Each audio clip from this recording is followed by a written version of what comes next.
Welcome back to the Wayback Chronicles podcast, brought to you by Keith Abbott, Steve McKelkey, and me, Noel Kirsch. Super excited. Those of you who listen to our podcast in the past know that whenever Keith gets a chance to talk about music, he has this little extra pep in his step.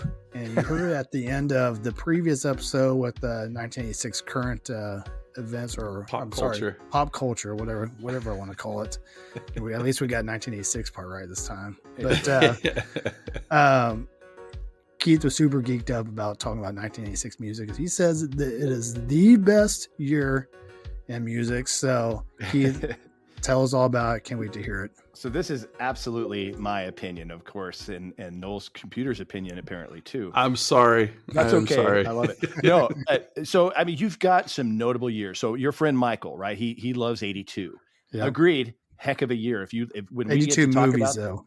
Oh, it's movies. Okay, so music of 82 is pretty good too. But so if you think about in history, there's a couple of years that most people consensus agree are the best years of music. 1969 is the number one year consensus wise. I mean, you think about it, Woodstock Festival, Led Zeppelin and Led Zeppelin 2, Beatles, Abbey Road, Rolling Stones, Let It Bleed, The Who, Tommy, I mean, Neil Young, there's tons, Santana, there's Bob Dylan, Nashville Sky. There's tons of, I mean, that's arguably in historic terms, the best year. 1991 is up there. If you think about the amount of albums that were released from May to September of that year, the grunge explosion in our generation, I would say 1991 has got to be up there.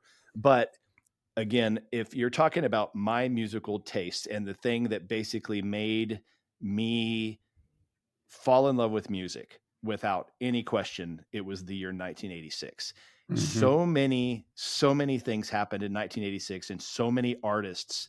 I mean, you talk about artists that expand generations, things that were from the past, the start of different things coming to be. There was so much. And also this was kind of when the compact disc was starting to take shape. We talked in our Christmas special of some of our favorite Christmas gifts. One of mine, I talked about some of the others, but one of mine was in 1986, I got my first big stereo, with the record and the double cassette deck and the CD player, right? It was my first CD player. And I remember it. I remember getting it. And I remember that it changed everything for me. I mean, I hate to say it that way, but it's true. It's like, this is where I fell in love with, I liked music. I fell in love with music this year. And so I'm so glad that you screwed up the year, Steve. So I could It's my fault. This is all your fault. And I'm so glad you screwed it up because I mean, Noel had it written down. I believe you were right. I did. So no, but either way, I'm so thankful for this because this is the year that I think, if I could say, is my favorite year of music, and I will go to my deathbed saying it is. I don't think it can ever be topped in my heart. Okay. So if you think about the albums that came out this year, we'll go into the singles in just a second. And I don't even care about the order. We'll talk about some of the number one hits. We'll talk about some of the best albums, but let me just run down some of the albums. And let's start with the one that changed how music is heard even today. And you talk about one that bridged the gap from the 70s to what kids are listening today in rap music. And that was Run DMC's Raising Hell. And this is the one that created Walk This Way, where they partnered with Aerosmith, talking about bridging the 70s to today. Yep. And I remember, we had a fundraiser in junior high band that was a rockathon where we basically sat in a strip mall parking lot for a weekend and rocked in a rocking chair and raised money that way. Okay. Oh my God. Weirdest thing ever. Highly effective. Highly recommend it. But anyway, I remember listening to this tape over and over and over. I mean, every song on that album was great. And I mean, Walk This Way for sure. But I mean, you talk about the other songs that were in there. There's so many that were in this album. It's just crazy that you'd probably know. It's Tricky. You remember Mm-hmm. that? It's tricky. Yeah, I mean, and there's so many others that were on there. It's just it's a landmark album that changed everything. My Adidas, you heard about My Adidas, Hit It Run, Walk This Way. So many good ones. And so really, You Be Illin'. Remember You Be Illin'? Oh my So, gosh! I mean, so all of those songs came out. We talked. I think the last time in the early '80s was the first Run DMC, but this is the one that set the precedent of rap music taking the stage. Okay, so and I'm not a huge rap music fan, but I love this album. I could listen to this, and I've wore this tape out crazy. So, but not to be taken aback. You know what other crazy rap-ish style album came out this year? Is that the Beastie Boys? Yeah, the Beastie Boys. License to Ill, baby. Yeah. License to Ill came out. Wow. I mean, think about both of Sleep those. Till. Brooklyn, right? I mean, crazy. I mean, you had Rhyming and Stealing, Posse and Effect, Slow Ride, Fight for Your Right, No Sleep Till Brooklyn, Brass Monkey, Paul Revere, Time. You know what time it is? Time to get ill. I mean, there's so many great songs on License to Ill, and it had the airplane on the cover. Yeah. Yes. And if you looked at the serial numbers and read it backwards, it said "Eat Me." Do you remember all this? Yes. I mean, so many great I things. forgot, but holy cow, Yeah. A couple of years ago, Eminem recreated that album cover on one of his albums. It was so iconic. So I mean, that's just getting us started. Okay, with this year. That's I remember. I was in was it high school? No, that was junior high track meet, and listening to we were hanging out in the bus between events and everything.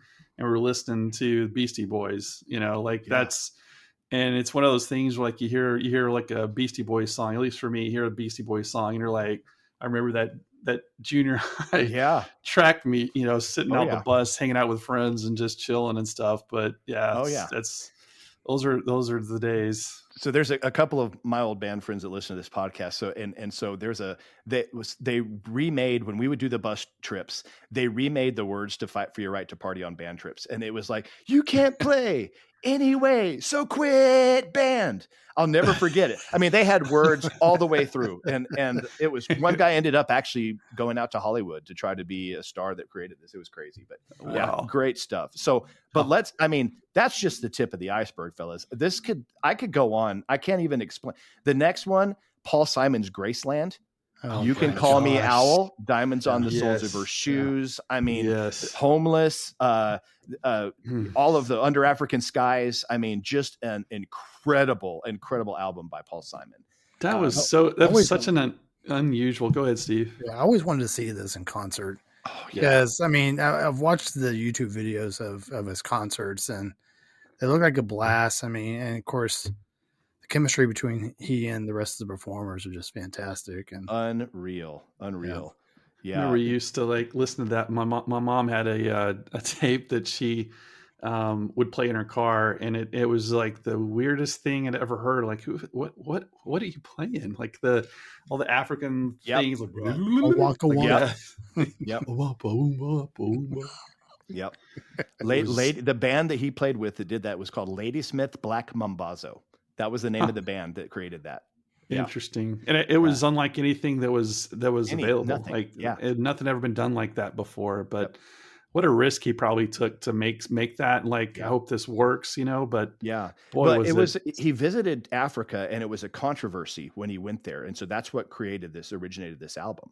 And I got to see Ladysmith Black Mambazo. One of my companies brought them to a corporate national sales meeting, and they sang that Homeless for us. My gosh. It was so cool. And of course they didn't have his part in there, but the rest of the song was done. It's just unreal. So then if we turn the tide a little bit further, Janet Jackson released Control.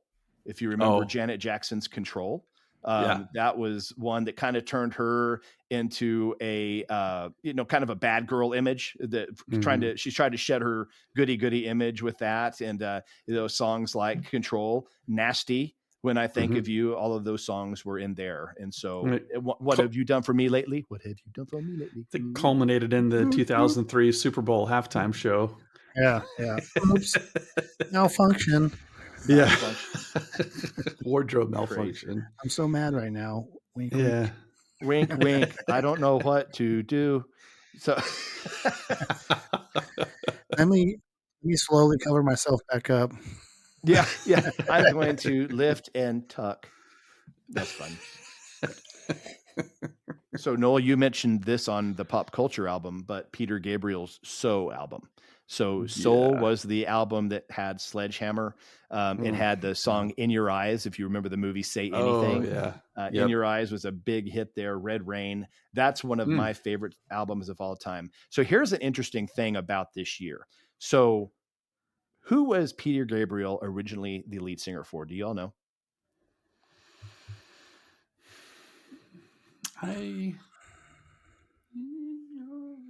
Don't say anything. I wanted to say Genesis, but I don't think that's right. You are correct. Oh, am I? 100% correct. Yes. Get out. The first lead singer of Genesis was Peter Gabriel. Wow. So what's interesting about that is this was the year that Genesis launched the album Invisible Touch.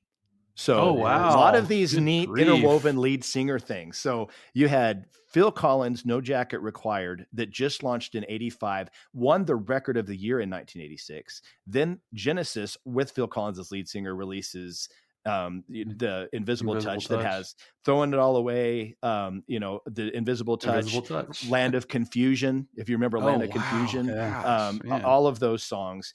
Then Peter Gabriel, not to be outdone, throws out the So album, which is probably, if you were arguing, probably the better of the two album, even though I had the Genesis poster in my room that year and through high school. So awesome competition, friendly competition that I think they ended up remaining friends in the final Genesis concert. Peter Gabriel was in the audience. So still remained that way, kind of a little bit of rivals. But so let's talk about another one.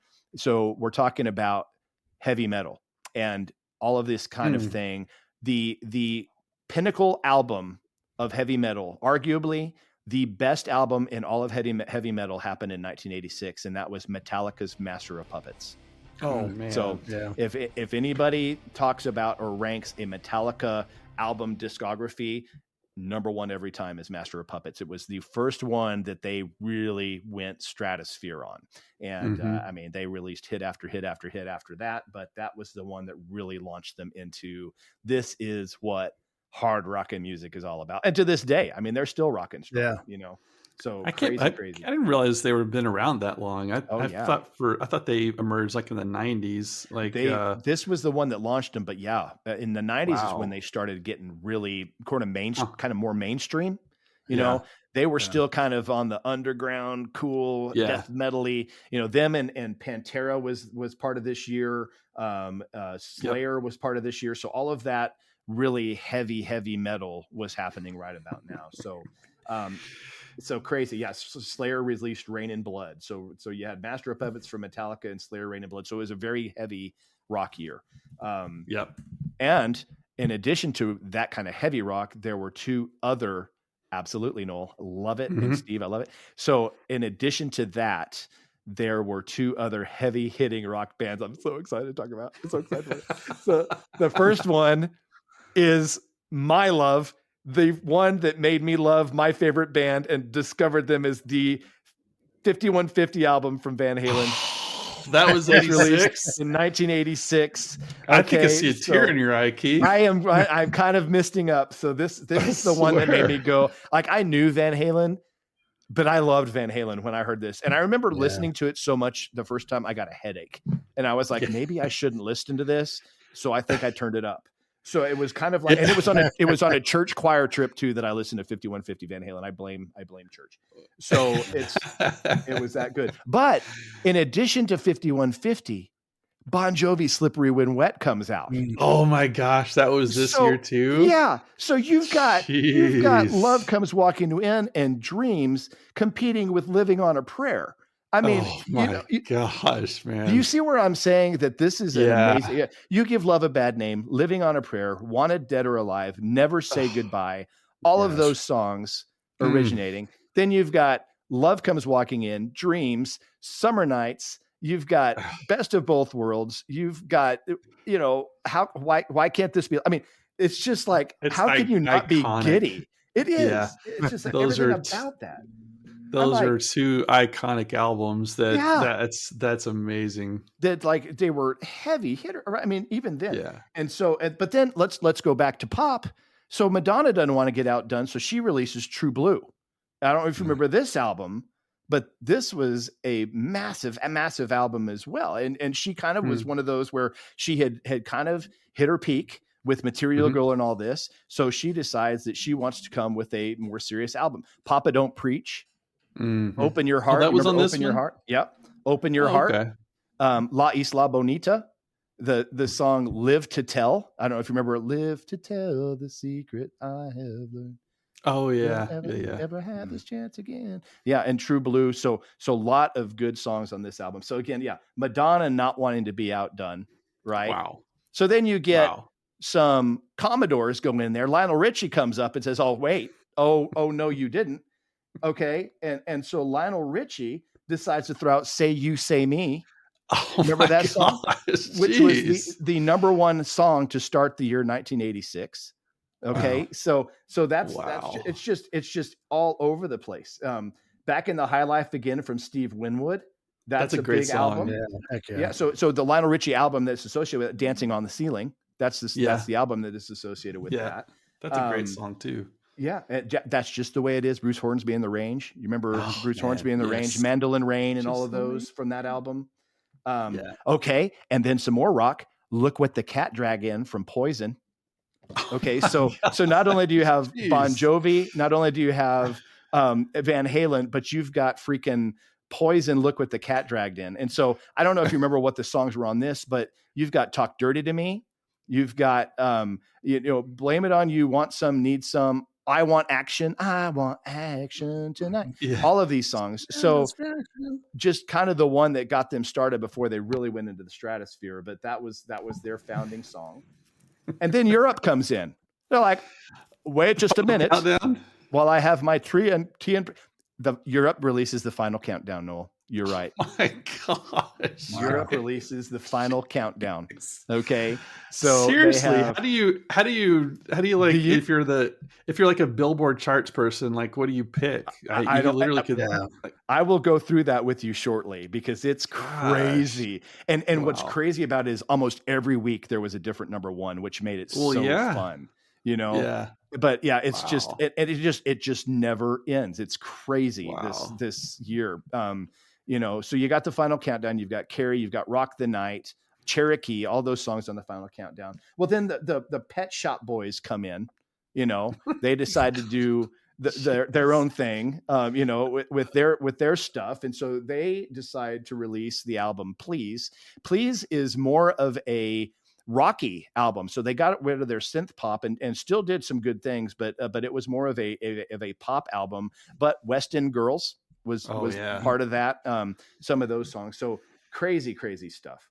Wow. Huey Lewis and the News 4. Seriously? Happy to Be Stuck with You.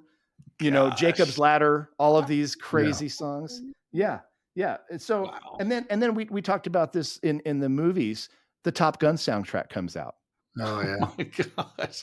With Kenny Loggins. You got Kenny Loggins, but you've got, how can you not even enjoy the soundtrack of Top Gun? I mean, you don't even have to hear Kenny Loggins to love this stuff. You can hear that beat drop when they first are on that aircraft carrier. You can hear that in this song, man. It's just, whenever I hear Danger Zone, I have to turn it up in my car.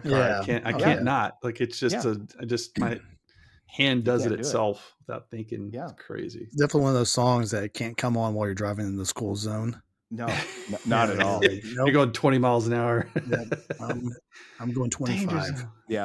I'm going to step it up a little bit. I'm going to be dangerous. 22. That's right. Crank it on up.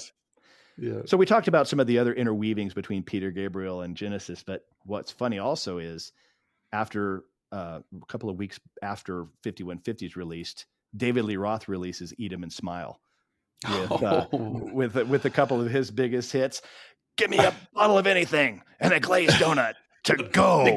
Oh, The Yankee Rose video, one of my Yankee favorites Rose. of all time. So is this just the Gigolo? Is that on that one no, too? Just a Gigolo was actually while he was still in Van Halen. He did a solo cover album of 4 hits with California Girls, Just a Gigolo, Tobacco Road, and not Tobacco Road, Coconut Grove, and one other. I can't remember, but yeah, no, it was kind of a feeler album. But that's kind of what caused some of the drift, because he thought, hey, I'm kind of cool, So kind of interesting though. But but that's Eat 'Em and Smile is pretty fun show. I mean, he got Steve Vai as a guitarist. I mean, he had his own super group that's just in their own world. So crazy. Wow. And then another heavy hitter rock band comes out. Boston releases Third Stage, which has songs like Amanda and all, remember, Take Me by Surprise. Remember all these songs. So I remember, again, all of this, I was really heavily influenced by church, and I'm thinking about it. But so I remember one of my good friends in the youth groups, his name was Scott, and he had this Honda Accord. And it was one of the first cars that I went into that had a CD and a souped up stereo with all of the bells and whistles. And I remember we sat in that car and he cranked up Third Stage, and we listened to Amanda, and then we listened to The Launch. I don't know if you've heard The Launch, but it is an acoustic, nothing synthesized, all created of natural sounds, but it sounds like a rocket launch. And I remember listening to that, and I'm like, this is the coolest thing I've ever heard in my life. And just crazy, crazy stuff on that. There's some great songs. Can't You Say is on that album. So many good ones. Wow.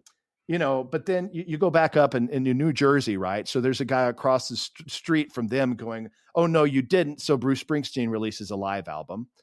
Billy Joel releases The Bridge. So this is the year that Billy Joel releases The Bridge. I mean, I'm telling you, how do you stop, thinking that this isn't a killer year? I mean, just everything about it. So The Bridge had the song, This Is the Time. And I don't know if you remember this. This was the song that was my senior song that was sung at my graduation. So I remember This Is the Time to Remember, because it will not last forever. Yeah. Great song. A Matter of Trust. A lot of this was about the time he and what's her name was getting together. Christy and all Brinkley? this kind of Christy Brinkley. I believe she was on the Matter of Trust's video. So things like that. So, I mean, crazy stuff. But then going back into the 70s, Luther Vandross releases an album. Dionne Warwick releases with some friends. That's What Friends Are For. Yeah. So even Motown is still rocking at this point. So you've got Motown still killing it. You got Lionel Richie. You've got, Dionne Warwick, Whitney Houston. How Will I Know by Whitney Houston. There's a single released. Then you've got heavy metal. You've got hard rock. You've got electronics. This is the year that boy bands were created, because this is the first album for New Kids on the Block. So they have their first album. So, I mean, it's just like, no matter how far you dig deep into this, there's something going on. Even in Christian rock, the group Stryper created To Hell with the Devil. Heck of a killer Christian rock group, you know. Yeah. Did you listen to that? Ozzy Osbourne comes back and talks about the ultimate sin. So they're fighting. Yeah. Do what? Did you listen to Stryper in your youth group? I didn't. Just Van Halen. They were too busy listening to Van Halen. Sadly enough. So, that's funny. But then you have Peter Cetera that left Chicago and created Solitude Solitaire. We'll talk about that one in a second. Tina Turner, Break Every Rule.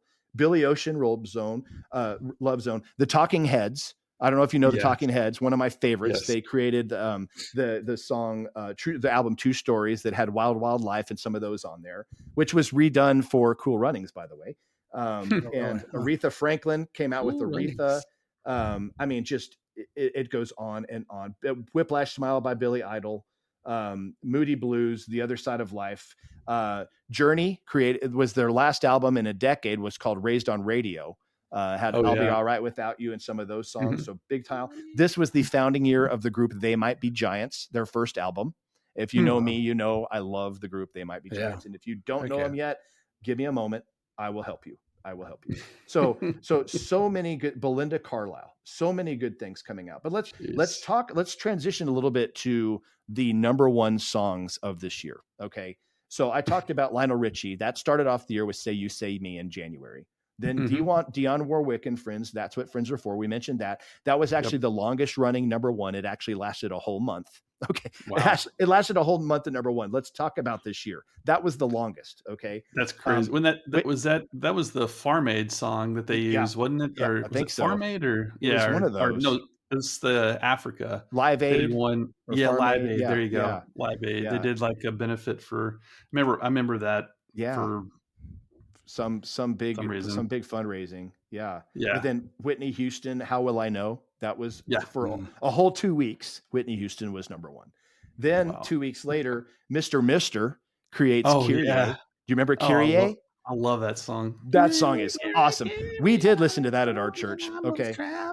Yeah. Great song. And then 2 weeks after that, Starship, which used to be Jefferson Starship, but so now Starship releases and gets a number one in the song Sarah. Oh yeah. Sarah, And then right after that, Heart decides to beat him out 1 week later with a number one, These Dreams, come on when I close my eyes. Yeah, You know what I'm talking about? That's a great song. And then one that lasted for 3 whole weeks. So this was a heavy hitter. And let me see if you know, the name of the band is Falco. What? Oh yeah, it's Amadeus. Amadeus, baby. Amadeus. Amadeus. I don't even know what he's saying.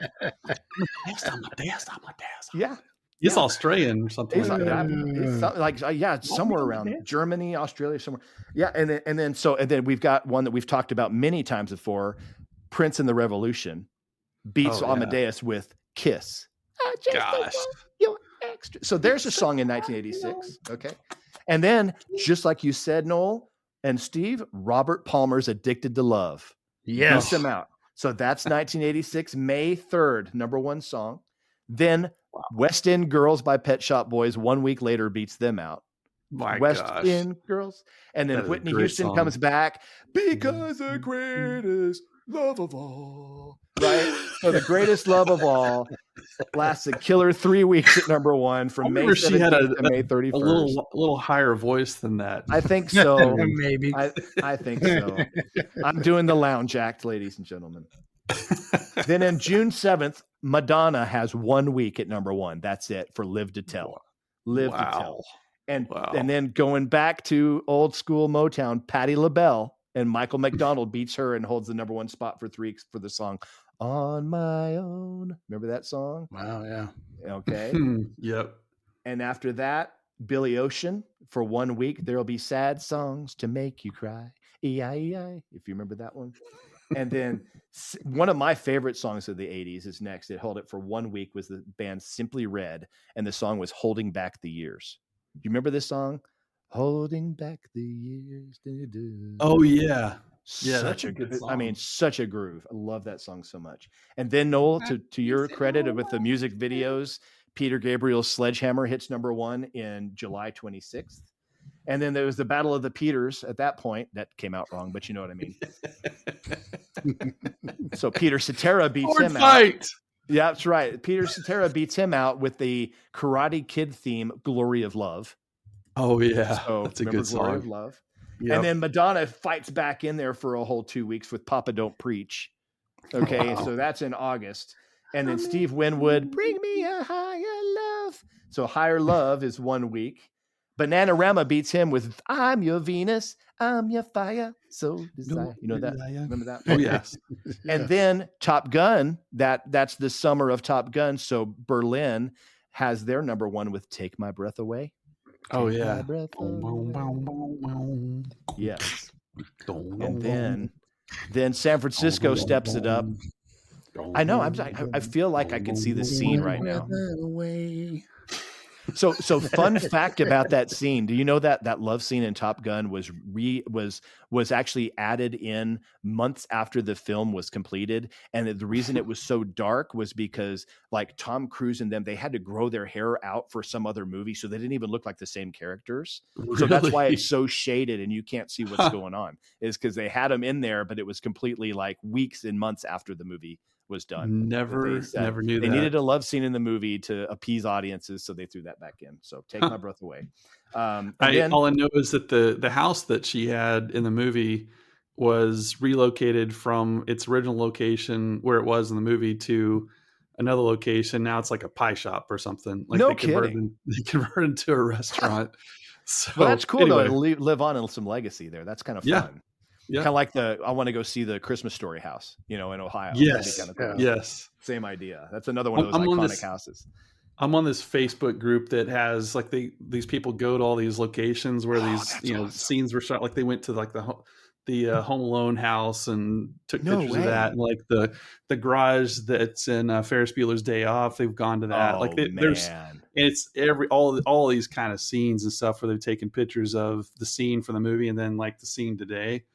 And it's pretty. You need to post pretty that on our cool. Facebook page, Noel, so we can all follow it. That's totally cool. It's pretty Holy cool. cow. It's pretty That's cool.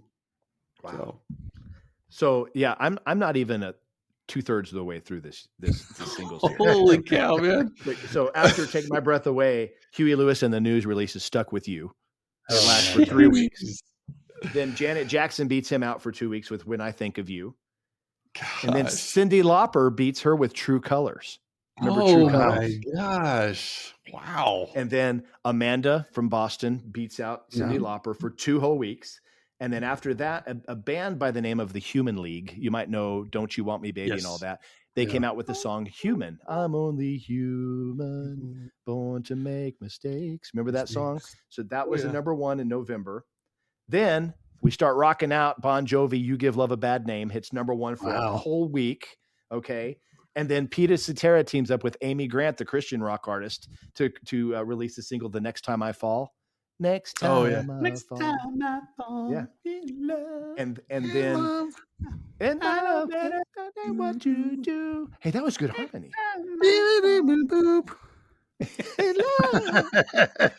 Don't know the words. And the last 2 number 1s for that year. Can you imagine how many times is there years where there's like weeks at number 1? I mean, think about this. Like 4 weeks was the longest in this year. So That's Bruce Hornsby in insane. The Range dethrones Peter Cetera and Amy Grant with That's Just the Way It Is. Some things will never change. But don't you believe them? And then he stays for 1 week. And then another song that all of us as men know, the Bangles, Walk Like an Egyptian. Takes the last 2 weeks at number 1. That's a great song. It is 5, 6, 7, 8, 9, 10, 11, 12, 13, 14, 15, 16, 17, 18, 19, 20, 21, 22, 23, 24, 25, 26, 27, 28, 29, 30. So 31 different number 1s in the year 1986. That's how crazy full that year was. Isn't that wild? I mean, it's wild. It is a year, in my opinion, that is next to none. It's just such a good year. So like I said, I'm sorry that we messed it up, but not sorry. You know what I mean? Yeah. It's so good. It's so good. There's so many great songs in here. Never From Heart, Alive and Kicking by Simple Minds. I mean, just some of these others that didn't hit number 1, but probably would have any other year. You Give Love a Bad Name, Bon Jovi. Glass Tiger, Don't Forget Me When I'm Gone. Don't Forget Me When I'm Gone. Mad About You by Belinda Carlisle. The Miami Sound Machine, Conga. Come on, baby, do like Conga. 1986. Danger Zone by Kenny Loggins. One of my other favorite songs of all time was in 1986 was Howard Jones' No One Is to Blame. Have you ever? You want her, and that's one of my favorite songs ever. So great song. The Bangles, again, Just Another Manic Monday. That was in 1986. Here's another music video that might have competed with the whole Sledgehammer, and that was the Dire Straits' Money for Nothing and Walk of Life. So Walk of Life, out of that same album, Brothers in Arms, was in 1986, a release. Wow. If You Leave by OMD, that was a song there. I mean, so it goes on. I mean, like I said, Your Love by Outfield. Josie's on a vacation far away. You know that song. Living in America. That's a whole Rocky IV. Living in America. James Brown. Yeah. Outfield was released this year too. Oh yeah. Golly, that is that's a great album. Great album. ROCK in the USA by John Mellencamp. You know, I mean, so just crazy albums, crazy songs. You can keep going, but it's Silent Running by Mike and the Mechanics, Small Town by John Mellencamp. You know, All I Need Is a Miracle by Mike and Mechanics. Just and Mike and the Mechanics, essentially, if y'all don't know, that's Mike Rutherford, who was the guitarist for Genesis. So he was busy, just like Phil Collins, so crazy stuff. So anyway, just wanted to let y'all know of what I believe is the best year and drive it home with some really strong points there. So, I think it was a mistake that we ended up on 86, but I sure am glad we ended up on 86. Me too. Man, that's incredible, Keith. It's a fantastic year for music, and I could see why you were so giddy about about covering this. Oh man, I mean, I knew it. It's funny because I remember in the 90s, maybe in college, I remember going through some of my favorite albums, and I remember looking at the back, because I look at the back, I'm like, when did this album come out? And it was like every album was 1986, and that's when I first started discovering. I'm like, I didn't realize it at the time, but then because some of these albums I probably didn't know until 87, 88. But as I was collecting them, like, all of these albums came out in 86. That's like incredible, man. So yeah, pretty fun. Incredible. That's amazing. Well, thank you very much for that. That was that was a lot. That was a lot to take in. Like, there's so many songs you were saying that I was like, fighting the urge to sing them, but love so many of those songs. It's amazing that the longest that one stayed at the number one was 4 weeks for the whole year. I mean, that's crazy. You think about the artists there that usually would have weeks, months long hit. I mean, you've got Madonna, you've got Whitney Houston, you've got these heavy hitters. Can you imagine being like a startup band trying to make it in 1986 and like all the major players are just releasing these gigantic albums, and but then you get you get Bon Jovi, you get Europe, then you get Poison, you got the album. You remember another album that I think is perfect album cover to cover, Crowded House. Do you remember Don't Dream It's Over? Yeah. I think that, in my opinion, that's one of the albums that I can listen cover to cover and never be bored. So that came out in 86 too. But that's another one. They were trying to compete with all of these others. Like, how do you do that? It's crazy. Yeah. So incredible. Fun stuff, year. Man. Yeah. Thank you for letting me share my, I know I got a little long-winded and giddy, but man, if there was every year I had prayed that I could talk about music, it was this year. So it was just so lucky. The start of the line. Yeah, I think you may have sold me and Noel on the idea of this being the best year ever. So it's pretty solid. It's up there. It's up there. Yeah. Like I say, there's a few other years that I can look back on. Like when we did that, was it 78? Man. Yeah. That's another. That 78 was pretty, that was unexpected. We kept rattling off hits from like, man, this was a great year. Yeah. We did a Spotify list for 78, and I think we should do a similar one for 86. What do you guys think? I think that's a really good idea. And so I will start one, and we'll launch it this week after this episode releases. And if people want to add some that they remember, let me know, because I'm sure I left some out that were just as cool for y'all. So, but thank you. So challenge to our listeners real quick is, if you agree that 1986 is the best year in music, then let us know. If you don't agree, we really want to know which year you think is the best. You just can't say no and not defend your answer. So that's for sure. And I'm more than happy to learn something about these other years too. Like I said, for my taste in music, I couldn't top this one, but I know there's other years that were fantastic. So bring them on. Yeah. Bring them on. That is that's pretty amazing. Yeah. It's fun stuff. Yeah, I was 12 years old in 86, so must not have been at a junior high track meet listening to Beastie Boys. It must have been after it was released a couple of years, but I remember listening to that in the bus between events and stuff. But man, it's weird. Like, those are those formative years, like that music is sort of part of at least my youth, and all your youth events were tied to the songs of this year. I go back and listen to that Beastie Boys album from time to time. And it's funny. I kind of put myself in this weird, I'm weird. I know, it's fine. I'm cool with it. But I always sit there and I close my eyes and I think, I wonder if these guys knew what they were creating when they were doing it. Did they realize what they were about to do? Like, I think that has got to be like, did they go in that recording studio and everybody look at each other and go, this is going to blow up? Like, you just, like, I'm so curious to be a fly on the wall in those days, like those Beatles sessions, like, the first time somebody heard Eddie Van Halen, the first time somebody heard the Beastie Boys or Run DMC or, like any of these big, like, any of these guys, like, what was the first time you heard Elvis? Like, it's gotta be like, I just heard history being made. I would love to be a fly on the wall in those days. Did you ever seen the documentary that they did on Tom Petty and the Heartbreakers? I know. I want to see that though. It's good. And that's another one. Like, special.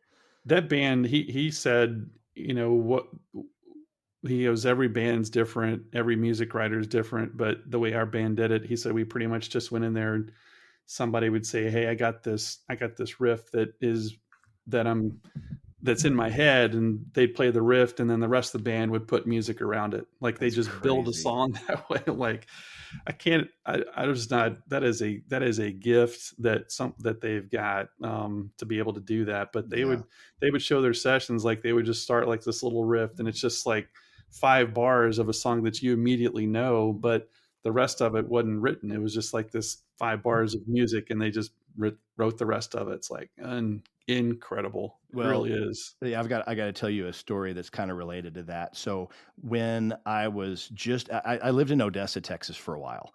And when I first moved there for Christmas, I got a guitar and some private lessons from a gentleman in town, older guy named Bob Cottle. Okay.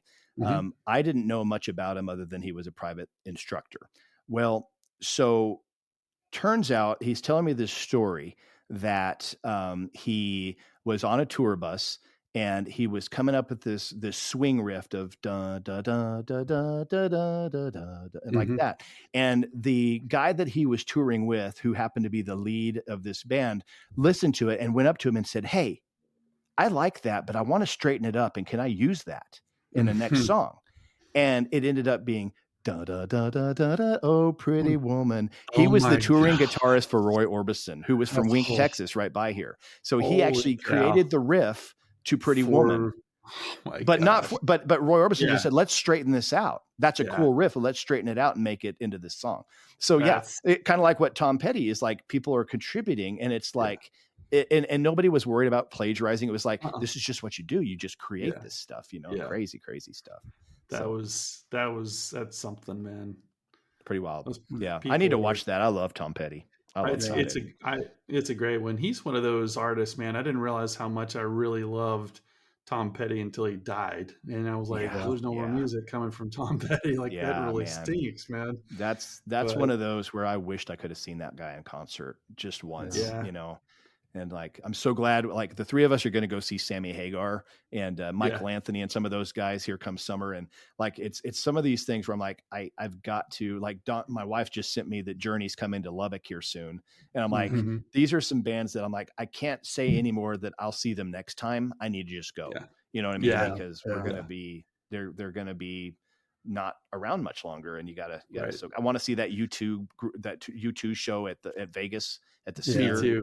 Oh, dude, let's do that. Let's seriously go do that. I would love to see that. Lynn and I saw Tom Petty years ago, and I honestly think we were the only ones at that show, including the whole band, that wasn't on marijuana. I'm sure you're right. I'll never forget. Like, I looked to my right, and there was somebody that was standing up and was trying to raise their hands above their hands to, like, clap or whatever. And they got about right there, like right about even with their ears. And it was like, that's awesome, buddy. I don't know how you're going to get out of here, but I hope you got a ride home, because you ain't going to make it. You might fly home. Yeah. Man. But I can imagine. Yeah, we were the only ones not under the influence that night. So. I can imagine. That's pretty intensive stuff, but that's stuff. But the concert was amazing. He's just so good. Yeah, but what an artist. But all right. Keith. So what's next, Steve? What are we doing next? Are we doing a mashup? What are we doing? I think we should do a mashup. Sort of just pull together the last of. There's some good sports stuff out there, by the way, which I wouldn't mind talking about. And, okay, let's do it. Let's just throw everything else, sports and more. Just We'll throw a puke 1986 up everything we salad can puke up episode about in there. 86. There we go. Toss Yeah. salad. There we Yeah, go. there we Toss go. salad episode. I like it. Oh. Yeah, no, sounds good. So yeah, let's do one more episode 86, and then we'll pick out a new year, maybe Sounds like a 1985. Maybe we'll do it this time. Might do it right. Yeah, And we got a couple of more deep dives. So Noel, thanks Yeah. for doing your deep dive on Rick Yeah. Moranis. That was awesome. Yeah. Yeah. Got a couple more for Steve and I, and that's just part one, right? So we've got a couple of deep dives that each one of us will do in the future. That's so this is our first round of that. Yep. So lots of fun things coming on in the next few days, but glad that we had a really fun participation. We released that Pick 5 challenge wrap up a couple of weeks ago, and Noel, thanks for the pop culture and this music. Thank you for letting me do 1986. I'm so happy. You have no idea. This is I my would- happiest episode for me personally. I'm so happy. There's a certain giddiness about you, Keith, tonight. Yeah, there really is. I was all day. I've been like, I get to record tonight. You know? I was telling my office manager about it. She just had this blank stare, and I was telling Dawn, she's like, I get it. Can we go eat? Okay. Yeah, right. I was like, I had my phone. I'm like, and this song. She's like, I get it. I get it. It was a great year for music. I get it. Okay. So mash up next, toss salad episode, and we'll move on from there. Awesome. Thanks, Yep. guys. I appreciate this. I appreciate You this did, man. time. Nice job. Thanks. Great job, Keith. All You right. guys take care. Thanks for listening, everybody. Take care. Bye. Bye-bye.